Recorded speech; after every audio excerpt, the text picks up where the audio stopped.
Hi guys, మా ఇంట్లో చూడండి వీళ్ళ అల్లర్లు. ఈ పిల్లలు ఇద్దరు కలిసి, వీడికేమో లీజర్ డ్యాన్స్ కావాలంట, వీడికి వచ్చేసి తీన్మార్ డ్యాన్స్ కావాలంట. తీన్మార్ పెడితే వాడు ఫీల్ అవుతున్నాడు, లీజర్ పెడితే వీడు ఫీల్ అవుతున్నాడు. ఏం అర్థం కాలేదు. అర్థం కాక లీజర్ డ్యాన్స్ అయితే పెట్టాను. చూడండి.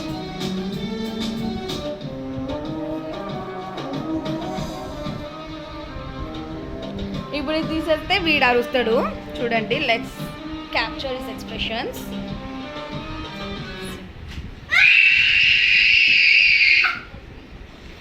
సో చూసారు కదా, ఇది మా ఇంట్లో సిచ్యువేషన్ అనమాట. సో మళ్ళీ నేను లిజర్ డ్యాన్స్ పెట్టేసినాను. మళ్ళీ ఇప్పుడు స్టార్ట్ చేస్తాను డ్యాన్స్ చేయడము. See look at him. So మీ ఇంట్లో కూడా ఇదే పరిస్థితియా? ఇఫ్ ఇన్ కేస్ అవును అంటే నా కమెంట్ సెక్షన్లో కమెంట్ చేయండి. Thank you, bye bye.